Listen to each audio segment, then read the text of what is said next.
एवं दवं जिनवरवसेरजीरनिर्दिष्टं देविन्दविन्दवन्दं वन्दे तं सर्वदा शिरसा प्रणम्य परमात्मानं सिद्धं त्रैलोक्यवन्दितं स्वाभाविकचिदानन्दस्वरूपं निर्मलावयं शुद्धजीवादिद्रव्याणां देशिकं च जिनेश्वरं द्रव्यसङ्ग्रहसूत्राणां नृत्यं वक्षे समासता गुरु अर्हत गुरु सिद्ध गुरुराचार्य पाठका गुरु साक्षात् परम साधु तस्मै श्री गुरुवे नमः।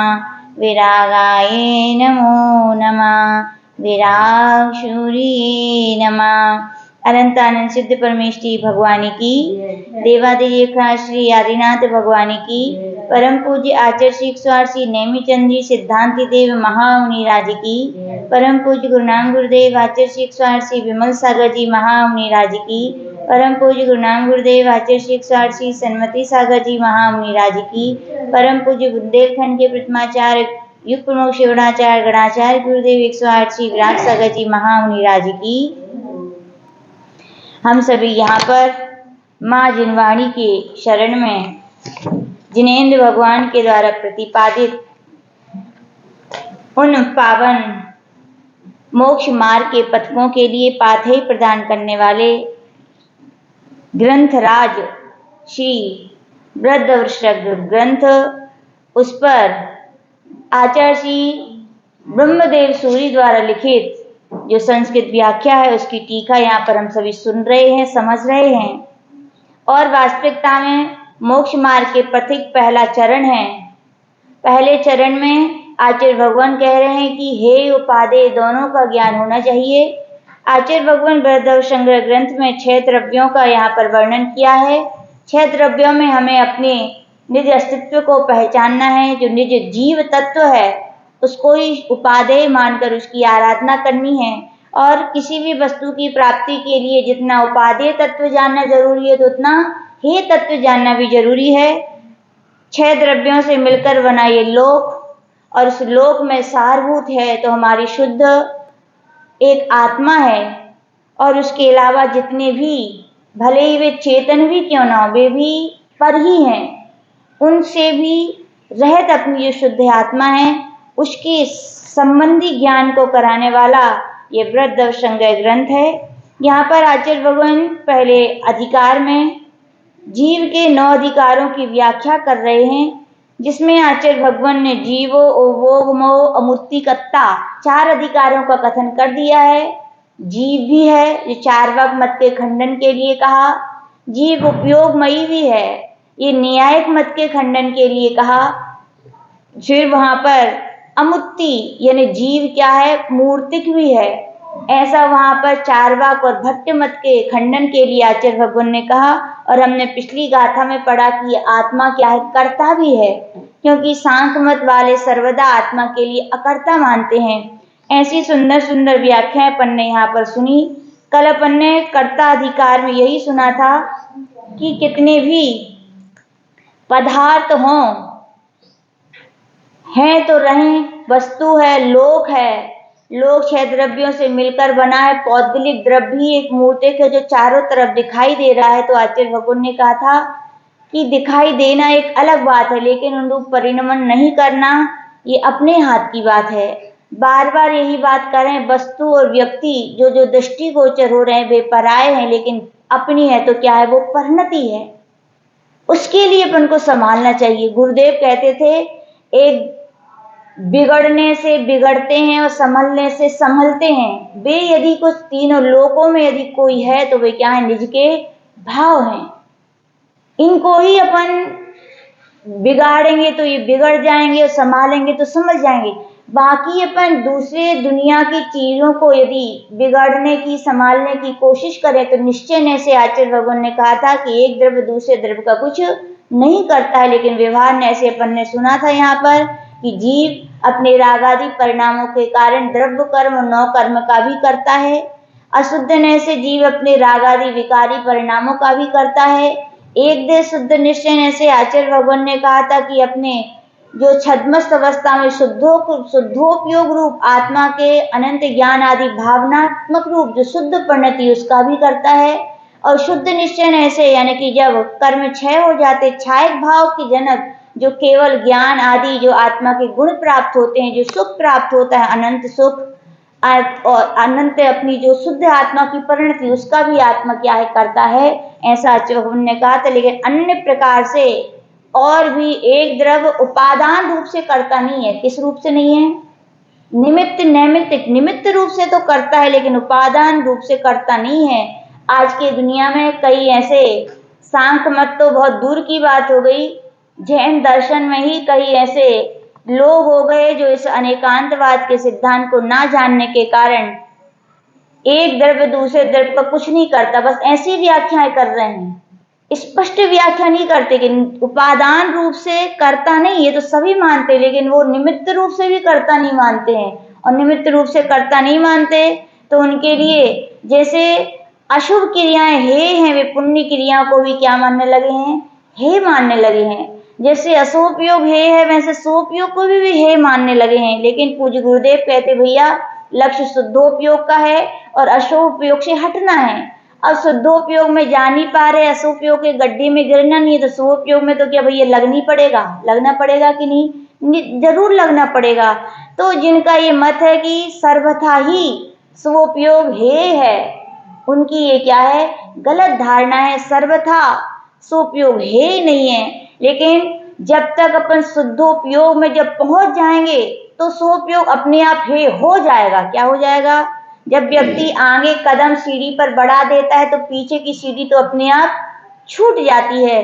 तो आचार्य भगवान ने यहाँ पर स्पष्ट किया कि एक द्रव्य दूसरे द्रव्य का सर्वथा अकर्ता नहीं है, करता है। कौन सा? उपादान करता नहीं है, लेकिन कौन सा करता है? निमित्त करता है। या निमित्त नैमित्तिक संबंध का यहाँ पर कथन अपन ने बहुत अच्छे सुंदर ढंग से पढ़ा था। आज भगवान यहाँ पर अगली 9वीं गाथा में जो जीव तत्व का 5वां अधिकार भोक्ता अधिकार है उसका यहाँ पर प्रकरण प्रारंभ कर रहे हैं। कह रहे हैं अथ यद्यपि शुद्ध नहीं न निर्विकार परमहलादैक लक्षण सुखामृतस्य भोक्ता तथापि शुद्ध नहीं न सांसारिक सुख दुखस्यापि भोक्तात्मा भवित्याख्यति। आचार्य भगवान यहाँ पर कह रहे हैं कि यद्यपि आत्मा शुद्ध निश्चय न की अपेक्षा निर्विकार यानी उसमें कोई भी विकार नहीं है, वह परम आनंद एक लक्षण का धारक है। आत्मा का कौन सा लक्षण का है? परम, यानी कि अपने आप में जो इष्टता है वो परम आनंद रूप। और कैसा है वो? आनंद रूप है। कैसा? सुख। सुख कैसा है? आनंद रूप है। बोले आनंद रूप एक लक्षण का धारक जो सुख रूपी अमृत है उसको ही भोगने वाला है। आत्मा क्या भोगने वाला है? सुख को ही भोगने वाला है, बस इसके अलावा किसी भी चीज का वो भोगता नहीं है। तो आचार्य भगवान कह रहे हैं तथापि अशुद्ध निश्चय से संसार में उत्पन्न हुए जो सुख दुख है उनका भी भोगने वाला है, ऐसा कथन करने वाली यहाँ पर अगली 9वें नंबर की गाथा यहाँ पर आचार्य भगवान प्रारंभ कर रहे हैं। भवहारा सोय दुखम पुग्बलकम फलम पभुंजीदी आदानिच्छय दो चेदन भावा कुआदश्य।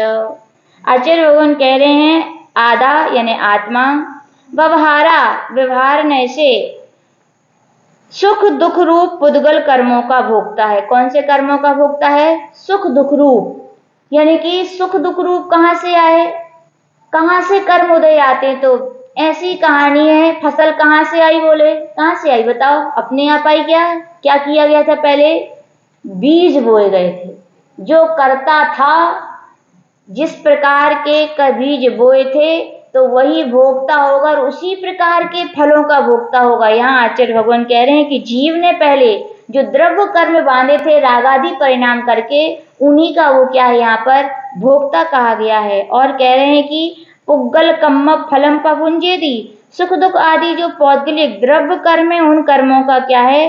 भोक्ता है। आधा निश्चय ने दो चेतन भावाकु आदस्य, निश्चय ने से आत्मा केवल अपने चेतन भावों का क्या है? भोगता है। निश्चय ने से यानी कि आत्मा की शुद्ध अवस्था, जैसे कि स्वर्ण तो स्वर्ण है, कितना भी वो कीचड़ में डला रहे तो क्या वो अशुद्ध हो जाता है क्या? कितना भी उसे तपा दिया जाए, क्या वो अपने स्वर्ण पुण्य को छोड़ता है? क्या नहीं छोड़ता है। ऐसी आचार्य भगवान कह रहे हैं शुद्ध निश्चय ऐसे अपनी आत्मा क्या है, तो बोले अपने ही चेतन कर्मों का, यानी चेतन कर्मों का यानी क्या बोल रहे हैं, आत्मा का जो अनंत सुख है, चेतन स्वरूप जो भाव, उनका ही वो क्या है, भोगता है। ऐसे आचार्य भगवान ने गाथा में कहा। अब यहाँ पर व्याख्या शुरू हो रही है। व्यवहारा सोय दुखम पुग्गल कम्म फलम पा भुंजेदी, व्यवहारात्म सुख दुख रूपम पुद्गल कर्म फलम प्रभुंगते। आचार्य भगवान यहाँ पे कहें व्यवहार की अपेक्षा से सुख तथा दुख रूप पुद्गल कर्म फलों का क्या है, भोगता है। सा कहा करता, वह कौन करता है, आधा यानी आत्मा। निश्चय ने दो चेतन भाव आदस्य, निश्चय ने से चेतना के जो भाव है उनका ही वो क्या है, भोगता है। निश्चय नयता चेतन भावम भुंगते, यानी निश्चय नय से वो अपने चेतन शुद्ध चेतन भावों का ही भोगता है। खुस्फुटम कस्य संबंधिन मात मना। आचार्य भगवान निश्चय नय से तो स्पष्ट रीति से चेतन भाव का ही वो क्या है, भोगता है। स्वस्येति, और कौन, स्वयं ही। तद्यथा आत्मा ही निज शुद्धात्म संपत्ति समुद्भूत पारमार्थिक सुख सुधारस भोजन मलवमान उपचरिता सद्भूत व्यवहारे निष्ठानिष्ठ पंचेंद्रिय विषय जनित सुख दुख भुंगते।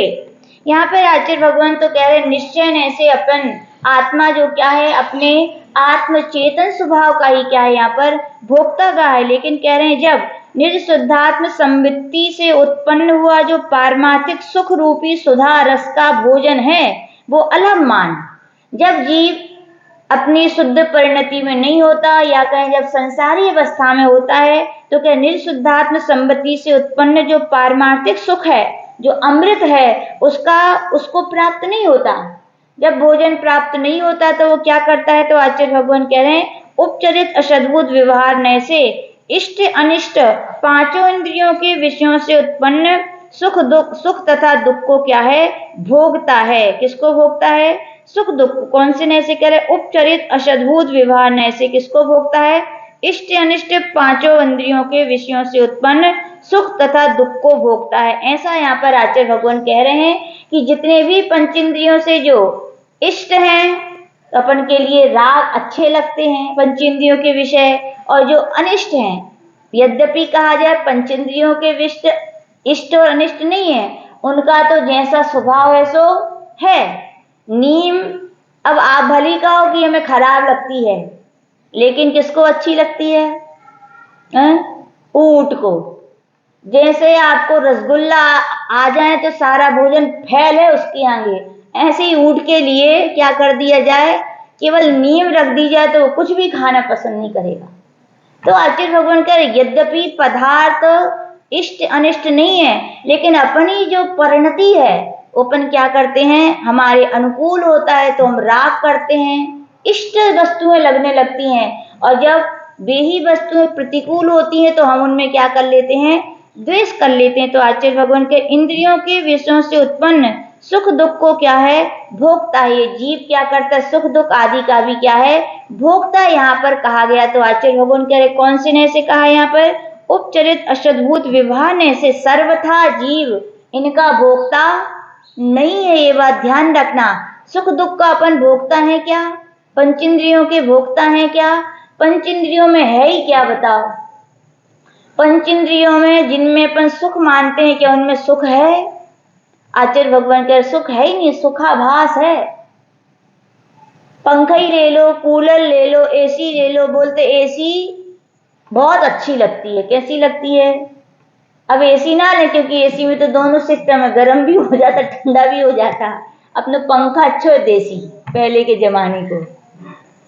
कूलर भी ले सकते हैं, कूलर में भी आज के दो सिस्टम होने लगे, वो बता रहे लोग, गर्मी में भी चला सकते हैं और ठंडी में भी चला सकते हैं। अपन तो पंखा बढ़िया, क्या बढ़िया, पंखा।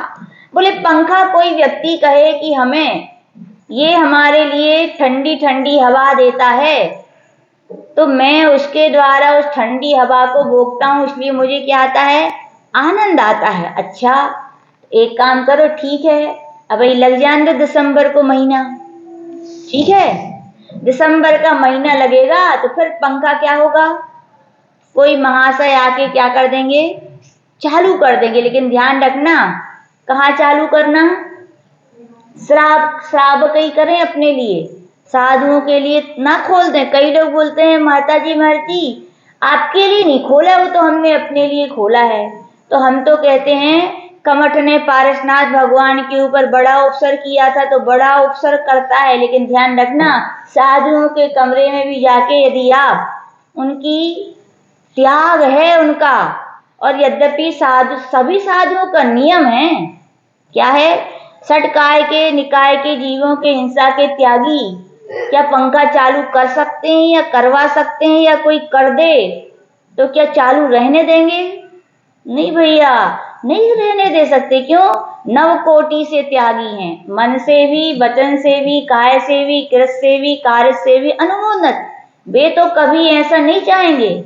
एक बात का याद आ रही है, हम लोग वहां थे दिल्ली गाजियाबाद, जब चतुर्मास हुआ पूज्य आचार्य का 2017 का, तो वहां पर दिल्ली पास में ही लग जाती है, तो वहां पर 10 लक्षण में हम लोग प्रवचन करने गए थे, कैलाश नगर दिल्ली। ऐसा लगता है कैलाश नगर या बुंदेलखंडी में आ गए। विशाल मंदिर बना है, अच्छा भव्य वहां का। जब हम लोग गए तो वहां की धर्मशाला में रुके थे, हम लोग साधु थे तो कुछ नहीं। वहां पे एक अच्छी बात देखी, उन धर्मशालाओं में एक भी कमरे में क्या नहीं थे, चक्र नहीं थे। चक्र समझ गए क्या नहीं थे? धर्म चक्र नहीं, पाप चक्र है। लोग कहते, कई लोग बोलते हैं धर्म चक्र चालू कर दें, तो हम कहते भाई धर्म चक्र नहीं है, धर्म चक्र तो तीर्थंकर भगवान, तो पाप चक्र है, और आप जैसे संसारी पाप आदमी चालू कर सकते हैं। तो बोले हम लोग ने देखा कि वहां पर एक भी कमरे में नहीं था।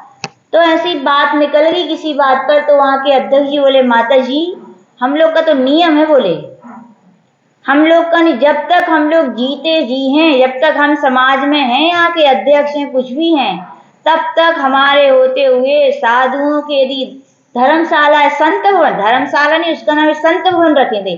बोले संत भवन है, यहाँ संतों की साधना के साधन है, यहाँ संतों की साधन के बाधक साधन हमने तैयार नहीं किए। बोले हमने एक भी कमरे में पंखा नहीं लगाया। बोले आज हमारे समाज में वे ही साधु आते हैं जो पंखा यूज नहीं करते, बाकी कोई आते ही नहीं है। बोले ऐसे साधक, ये साधुओं की साधना में क्या है, साधक होते हैं। वास्तविकता में लोग कहते साधुओं को पंखा यूज करते, एसी यूज करते, अरे लगाने वाले कौन हो? तो मना कर दो, वे दुकान पे तो खरीदने नहीं जाएंगे, साधु लोग जाएंगे क्या? बोलो, आप स्पष्ट मना कीजिए, हम लोग ये नहीं करते। लेकिन बिगाड़ने वाले कौन है? भक्त। ये भक्त थोड़ी हैं, भक्त तो भगवान को तो और संत को महंत के रूप में देखता है, लेकिन आप तो संत को पता नहीं क्या बनाने वाले हो। कहाँ भक्त हो आप? कोई कहेगा भक्त है? कोई नहीं कहेगा। तो वहां पर कहने का तात्पर्य, उन्हें बोले मेरे जीते जी तो यहाँ संत वन में कभी पंखा एसी कूलर नहीं लगने। वे ही साधु हमारे समाज में आएंगे जो सच्चे साधना के पथिक हैं, जो इनका प्रयोग नहीं करते। क्यों नहीं करते? क्योंकि हम तो यही मानते कमठ था जिस पारसनाथ भगवान के ऊपर उपसर किया वो बड़ा उपसर करता था। हम तो कहते जो श्रावक आके साधुओं के कमरे में पंखा चालू करते हैं वे भी कमठ के छोटे भैया हैं। कौन है? छोटे भैया हैं। उनने बड़ा उपसर किया, आप क्या कर रहे हो? छोटा उपसर। उपसर तो उपसर ही है। तो आचार्य भगवान कह रहे वो ही पंखा यदि ठंडी के दिनों में चालू कर दिया जाए तो क्या होगा? अब सुख का साधन था, पंचेंद्रियों के विषय तो आप सुख अनुभव कर रहे हैं ना, उसमें तो सुख मिलना चाहिए था, लेकिन वो क्या लगने लगा आपको? दुख। इसका मतलब है पंचेंद्रियों के विषयों में सुख दुख मानना ये अज्ञानता है। क्या है? लेकिन फिर भी आचार्य भगवान कह रहे हैं कि यह जीव उपचरित अशद्भुत व्यवहार से इष्टानिक पदार्थों के विषयों से उत्पन्न हुए सुख दुख का भी क्या है? भोक्ता है। क्या है कि नहीं है? है, लेकिन सर्वथा है नहीं। कौन से नय से है? उपचरित अशद्भुत व्यवहार नय की अपेक्षा से भोक्ता है, बाकी सर्वथा वह भोक्ता नहीं है। यहाँ ऐसा आचार्य भगवान ने कहा। आगे कह रहे हैं कि तथैवा नुपचरिता सद्भूत व्यवहारेणाभ्यंतरे सुख दुख जनकम द्रव्य कर्म रूपम साता सातोदयम भुंक्ते। यहाँ पे कह रहे ऐसे ही अनुपचरित असद्भुत विवाह से अंतरंग में सुख तथा दुख को उत्पन्न कराने वाला जो द्रव्य कर्म रूप साता असाता का उदय है उसको भी भोगता है। कौन से नय से भोगता है? तो बोले अनुपचरुत अशद्भुत विवाह नय से। जीव ने कर्म बांधे हैं तो उदय आएंगे कि नहीं आएंगे? नियम से आएंगे। और कर्म फल देंगे तो उसका रस भी तो आएगा। कोई कितने ही कहे रसगुल्ले तो खाए लेकिन स्वाद नहीं आया, बताओ जीभ पे रखोगे स्वाद नहीं आएगा। जीव का काम ही है स्वाद लेना। ऐसा हो सकता है किसी को ज्यादा है किसी को कम आए, लेकिन जीव का काम ही है स्वाद। स्वाद तो देगा ही। कल यहाँ पे उदाहरण दिया था कि हवा चले, समुद्र है तो नियम से क्या आएंगी? तरंगी आएंगी। कर्म का उदय है तो कोई भी ऐसा जीव नहीं कि उसको वेदन ना हो, संवेदन ना हो। साता का उदय आएगा तो उसे सुख रूप संवेदन वो करेगा, असाता का उदय आएगा तो दुख रूप संवेदन भी करेगा। लेकिन दो प्रकार के जीव हैं, एक सांसारिक है, एक पारमार्थिक पद के पथिक हैं। सांसारिक व्यक्ति हो सकता है साता के उदय आए तो वे फूलते हैं और असाता के उदय आए तो कूलते हैं। लेकिन संत परे होते हैं, इस सांसारिक दुनिया से अलौकिक दुनिया में जीते हैं। वे तो क्या मानते हैं? सुख दुख साता असाता के उदय हैं। साता का उदय हमने जो कर्म बांधे वो थे, वो द्रव्य कर्म यानी कि द्रव्य कर्म थे। और द्रव्य कर्म कारण वर्गणाओं से परिणत हुए हैं हमारे रागादि भावों के कारण। तो जब आचार्य भगवान कह रहे जब वे पौद्गलिक हैं और मैं चेतन हूं, तो चेतन अचेतन का क्या भोक्ता हो सकता है? वे साता में भी क्या है? हर्षित नहीं होते और असाता में भी कूलते नहीं है। आचार्य भगवान तो कहते हैं सुख का भी उदय आकुलता जनक है और दुख का भी उदय आकुलता जनक है। लोग से पूछिए आकुलता क्या है? बोले कष्ट होते तो आकुलता होती। गलत। आकुलता भी दो प्रकार की कही जा सकती है, एक सुख रूप और एक दुख रूप। सुख का उदय आता है तो भी तो व्यक्ति अपने धर्म को, अपने स्वभाव को भूल जाता है। पैसे में या पुण्य के उदय में भोगों को भोगने में कितना रचपच जाता है, ये भी तो आकुलता है। और एक दुख की आकुलता है, दुख के उदय आते हैं, अनुकूल नहीं मिलता, बीमार हो जाता है तो भी आकुलित हो। आकुलताएं दोनों है, लेकिन याद रखना दोनों आकुलताओं में सुख से तो अच्छी दुख की आकुलता अच्छी है। क्यों अच्छी है? क्योंकि सुख के उदय आते हैं तो दुख में सुमरन सब करें, सुख में करे ना खोए। सब भूल जाते हैं लोग, भूलते हैं कि नहीं? वो सुख क्या काम का कि जो हमारे लिए दुर्गति में ले जाए। कम से कम दुख अच्छा, क्या अच्छा? कम से कम दुख के दिनों में हम धर्म करते हैं, भगवान के पास जाते हैं, गुरुओं के प्रवचन सुनते हैं, जिनवाणी माँ के प्रवचन सुनते हैं और धर्म को अपनी आत्मा में स्वीकार करते हैं कि नहीं? तो आचार्य भगवान कह रहे हैं कि याद रखना, चाहे साता का उदय हो चाहे असाता का उदय हो, दोनों ही नियम से क्या है? आकुलता को देने वाले। इसका सजा उदाहरण है। आपको पता है स्वर्ग में देव होते हैं कि नहीं? स्वर्ग में देव कितनी अनुकूलता है, भोग की सामग्री मिल रही, लेकिन सम्यक दर्शन ना हो, मिथ्यात्व का उदय हो तो वे ही देव इतने भोग में रचपच जाते हैं कि अंत में जब आयुच्युत होते हैं वहां से, तो कुछ देव ऐसे भी होते हैं एक इंद्रियों में उत्पन्न होते हैं, सीधे पेड़ बनते हैं। देखो आकुलता में व्यक्ति सब भूल गया, यानी उन पुण्य ने भी उसे एक नीच गति में लाके रख दिया। और नरक गति के नारकी देख लो, नरक गति के नारकी इतने दुख सहते हैं, बस यही कहते रहते हे भगवान अब जो गलती हो गई सो अब क्षमा करो, अब नहीं करेंगे, एक बार मनुष्य बन जाए, अब ऐसी हम गलती नहीं करें। ऐसी निंदा करते हैं जो पहले उन्होंने सुना था जिनवाणी का, भगवान का उस देशना को बार बार स्मरण, सत्य थी वो, हमने क्यों नहीं मानी। बार बार देखो दुख में किसकी याद आई? धर्म की, भगवान की। अपनी गलतियां एहसास होती हैं तो देखो सिद्धांत है, नरक से निकला हुआ नारकी कभी एक इंद्रिय वगैरह नहीं होता, नियम से संगी पंचेंद्रिय होते हैं वे सब।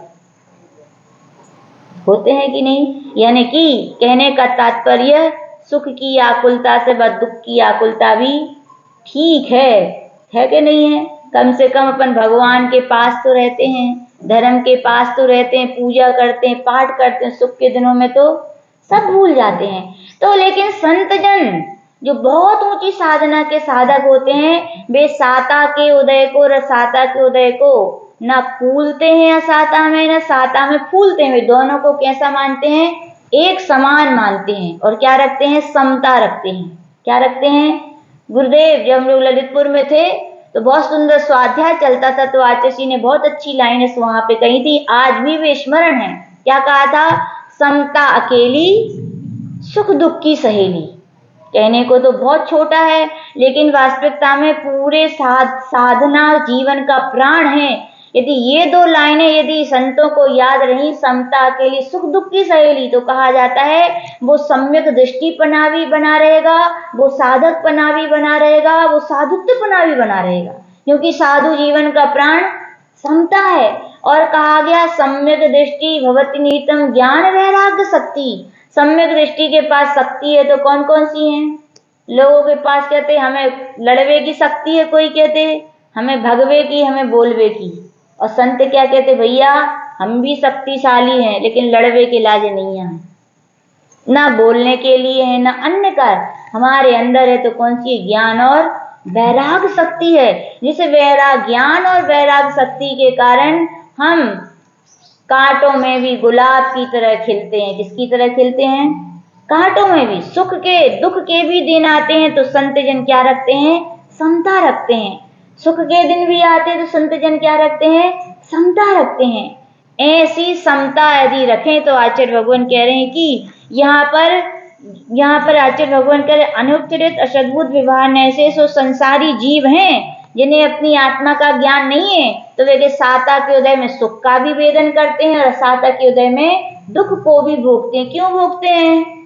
क्योंकि जैसे बीज बोए थे तो वैसे पाओगे। अब लोग सोचते हैं घर में 4 लोग हैं, ये 3 सुखी काहे हमारे ऊपर काहे दुखा रहे, ये कर्म हमारे पीछे पड़ गए, ये घर वाले हमारे पीछे पड़ गए। अरे भैया ना घर वाले तुम्हारे पीछे पड़े हैं और कर्म तो पढ़ ही नहीं सकते। दुनिया में कर्म जैसे न्यायवान कोई नहीं है। आज के कानून तो फिर भी अंधा कानून है, सबूत मांगता है, लेकिन कर्म बोलते हैं हमें सबूत की भी आवश्यकता नहीं है।